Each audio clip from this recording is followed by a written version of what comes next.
Well, this video will detail using the turntable control unit from the box. So we're going to use it manually, we're not going to use DCC. Previous video we set up 10 different positions. Now I'll show you how to use those 10 positions and to use it as an actual turntable itself. So initially when we turn on, all we have to do is to make sure that the DCC manual switch is in manual. We don't have to worry about the end or go switch for the moment. So we will turn power on. The first thing that will happen is the turntable will find its home position. It will then move to the predetermined position 1. So we'll do that. So it's finding home, and now it will move to position 1. And lock in on position 1. Now at this point, as you can see, it accelerates and deaccelerates and has a set speed for rotation, which I think is pretty close to scale. So we can now ask it to go to any of 10 positions, but it's quite intelligent and it will find the shortest route there. So for example, if I ask it to go to position 2, it will just go to position 2 because that's the shortest route. However, if I asked it to go to position 6, for example, it won't go from there all the way around to there. It will actually move this end to position 6, as that's the shortest route. The same way if I asked it to go to 7 or 8 or 9, because that's the quickest route. So we select position 3, select it, we accelerate, passes position 2, approaches position 3, slows down and stops aligned on position 3. And also I can go to 4, so I select 4. Again, 4 is the shortest route. So off we go to 4.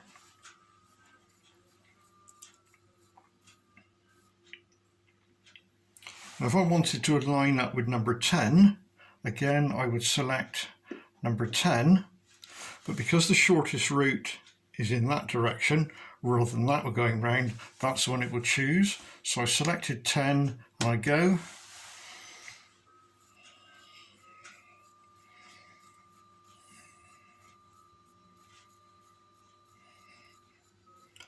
And we zoom in and we slow down and we select position 10. Now again, if I wanted to go to 6 over here, 6 is the shortest route. So if I select 6, shortest route is for the X to go there, and I go.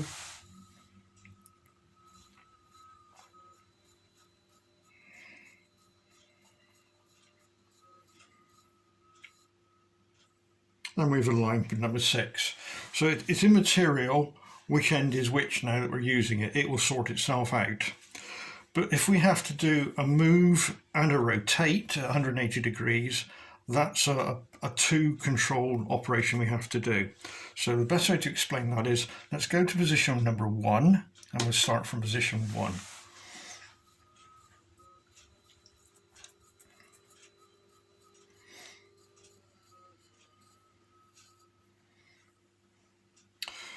So let's imagine our train, railway, engine, whatever, has come along on 1 and has gone onto the turntable.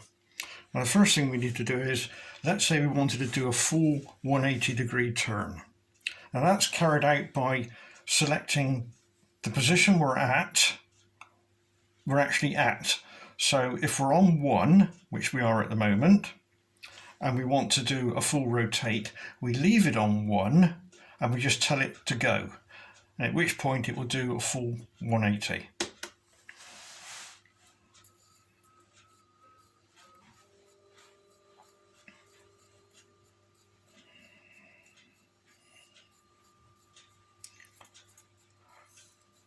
Obviously in the video, I will speed this up a little bit rather than sat here waiting for it to go round.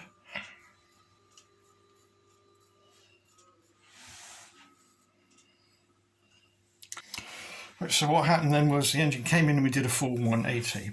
Well, let's say that now we bring the engine on and we want to go to position 7, but we also want it the other way round. So we have to do that is 2 operations. The simplest operation is to first of all tell it to go to position 7 and then to do a full 1 turn. So our engine comes on, we will move it to 7, and then we'll do a 180. So the first thing is we have to do is to select position 7. So your engines come on, we will turn to position 7.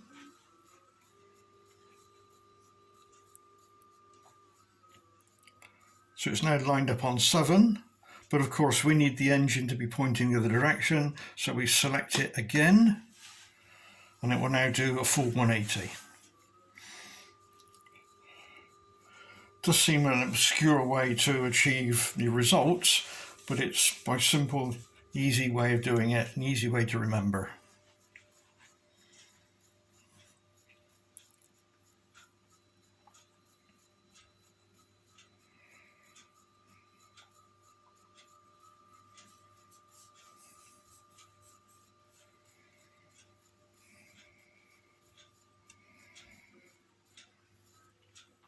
And then we have it lined up on position 7 and we've done a full 180.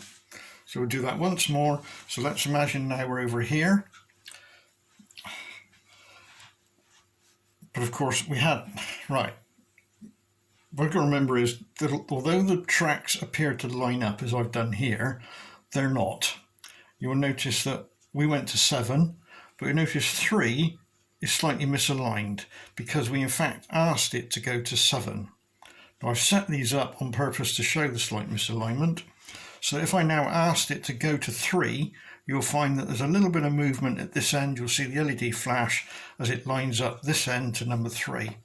So if I go to 3, you have to watch the pulsing because it moves it very slightly and we get slight movement at that end. And there we go. So it's now lined up on 3. So let's imagine now our engine comes in on 3 and we want it to go to position 6. So it will take the shortest route, but we also want it to do a 180. So what we can do is the 180 first, if we wanted to, and then go to position 6. So what we want to end up with is the engine to come in and then to do that. So what we'll do is, so X has got to be over in this position. So we'll do the 180 first. So again, we're on position 3, so we keep 3 selected. So we'll do the 180.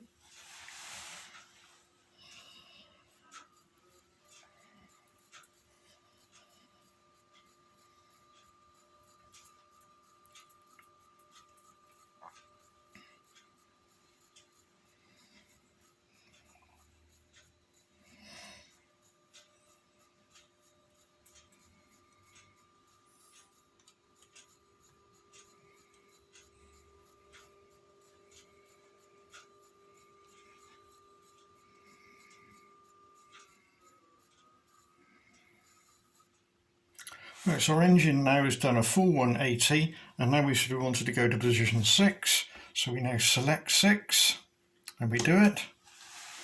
Shortest route.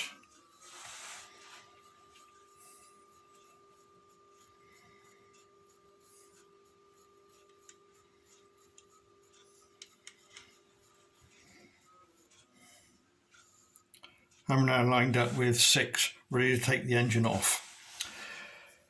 But as this is driven by a stepper motor, there's no gears involved, and it only knows where it is because of the number of steps it's given the motor.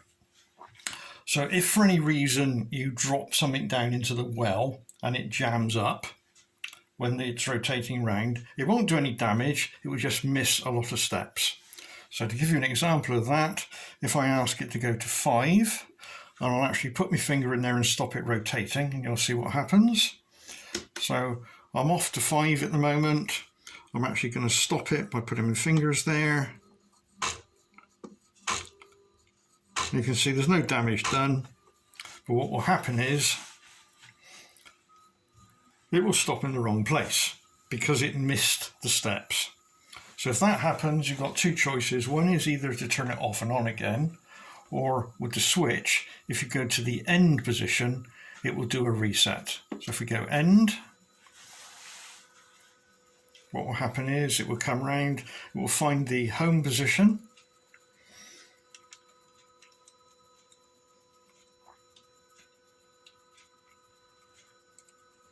and then move to position 1.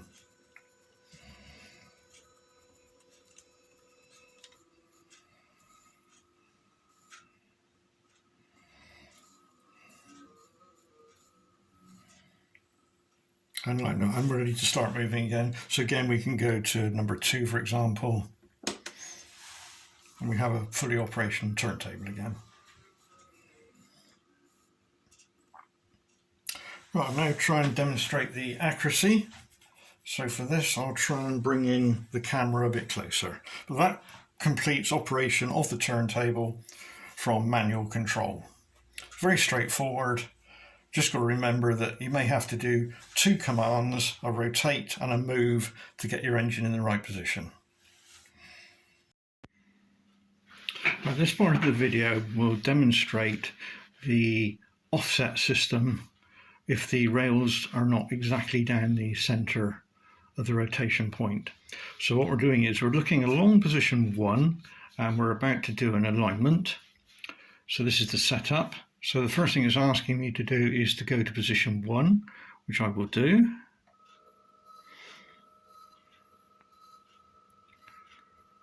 So I come into position 1 and we line up.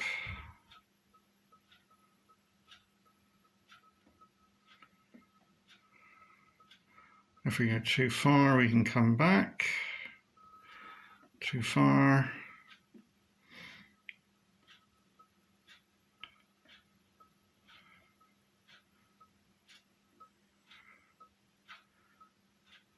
Nearly there, so it's coming in very slowly. And we're now aligned. So I'm now going to store that position down, and it will then rotate the whole track through 180 degrees, and you'll see what the misalignment is. If you look carefully at the video, you can already see that, if I point carefully, there's a gap between the plastic moulding and the rail on that side, but there's not on that side. So the actual rails are not centrally located within the plastic moulding. And this is what this next exercise gets rid of. So we now store down position 1, and it will now do a full 180. And then it will ask me to align this end. Now we should see that as it comes in, it won't align. As you can see, it's slightly offset. The actual track wants to come round slightly. So we'll now correct that offset. This will vary from turntable to turntable depending on how well it's been manufactured. Right, I've now done the correction, so that now lines up. So we can now move on and store that position down. It will then rotate back round to the X position where we started. And it will now ask me to go to position 2 to set the alignment up on position 2. So what I'll do is I'll go to 2.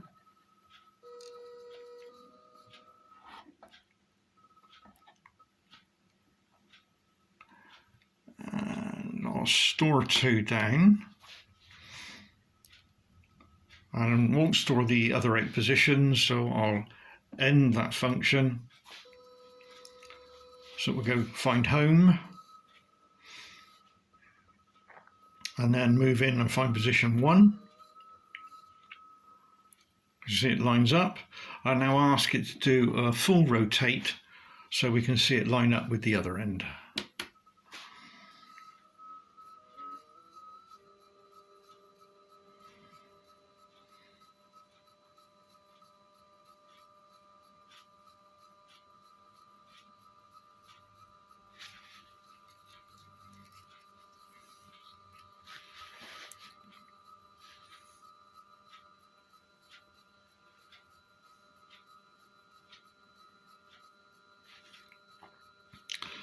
As it comes in, it'll start to slow down.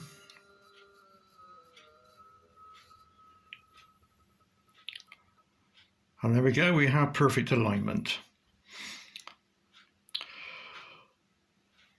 That's as good as it gets. Thank you.